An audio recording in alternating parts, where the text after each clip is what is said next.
Hello అండి, అందరికీ నాగుల చవితి శుభాకాంక్షలు. నాగుల చవితి అనేది ఒక పెద్ద పండగలా చేసుకుంటాము. నాగుల చవితి చేయడం కుదిరిన వాళ్ళకి షష్ఠి రోజున కూడా పుట్టలో పాలు పోసుకుంటారు. నాగేంద్ర స్వామిని తలుచుకుని, తండ్రి మా వెంట ఉండు, మాకు ఏమన్నా దోషాలు ఉంటే కనుక వాటిని తొలగించు స్వామి అనేసి మనం అందరం భక్తి శ్రద్ధలతో చేస్తాము. సిటీలో ఎలా ఉన్నా కానీ పల్లెటూరులో అయితే చాలా బాగా చేసుకుంటామండి. ఎందుకంటే నాకు బాగా తెలుసు, మేము ఎప్పుడు మిస్ అవ్వము. ముందు రోజే అన్నీ రెడీ చేసుకుంటాము. తెల్ల చిమిలి, నల్ల చిమిలి, మళ్ళీ మనకి న్యాచురల్గా వచ్చేవి బుర్రటెంకలు, తేగలు, చెరుకు ముక్కలు, బెల్లము, గుడ్లు, పాలు, పెరుగు, అలాగే పసుపు కుంకులతో అంతా డెకరేషన్ చేసుకుంటాం పుట్టని పొలాల దగ్గర ఉన్న.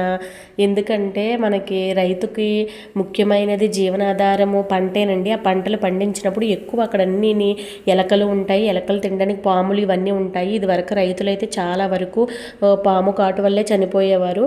ఈ ఒక్కరోజు స్వామి నువ్వు మా యందు దయ ఉంచి నువ్వు మా కుటుంబాన్ని రక్షించు, మాకు మంచి సంపదని ఆరోగ్యాన్ని ఇవ్వి అని నాగేంద్ర స్వామికి దండం పెట్టుకుంటాము. అలాగే పుట్టని శుభ్రం చేసుకుని అక్కడ ఆడవాళ్ళు పసుపు కుంకుమలు, పువ్వులు అన్ని దీపారాజన మనం ఎప్పుడు ఎలా చేసుకుంటామో దీపారాజన చేసుకుంటూ అక్కడ ఉన్న ముఖ్యంగా ఏంటంటే అక్కడ చిన్న చిన్న జీవులు ఉంటాయి, చిన్న చిన్న పురుగులు, చీమలు అనేది వాటికి మెయిన్ ఆహారం దొరుకుద్దని పిండితో అనేది ముగ్గులు వేసి ఇలాగ మొత్తము దీపారాజన అనేది శుభ్రంగా సంతోషంగా చేసుకుంటాము. సిటీలో చేయాలని ఉన్నా ఇక్కడ అంతా సిటీ కల్చరు, ఇక్కడ మట్టితో న్యాచురల్గా వచ్చిన పొట్టులు అనేవి ఉండవు.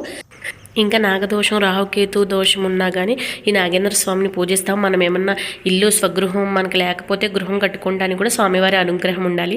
చూడండి క్లైమేట్ అంతా చాలా బాగుంది. ఈ సంవత్సరం ఇలాగే నాగేంద్ర స్వామి ఆశీస్సులతో రైతులందరూ చాలా బాగుండాలి, మంచి పంట పండాలి.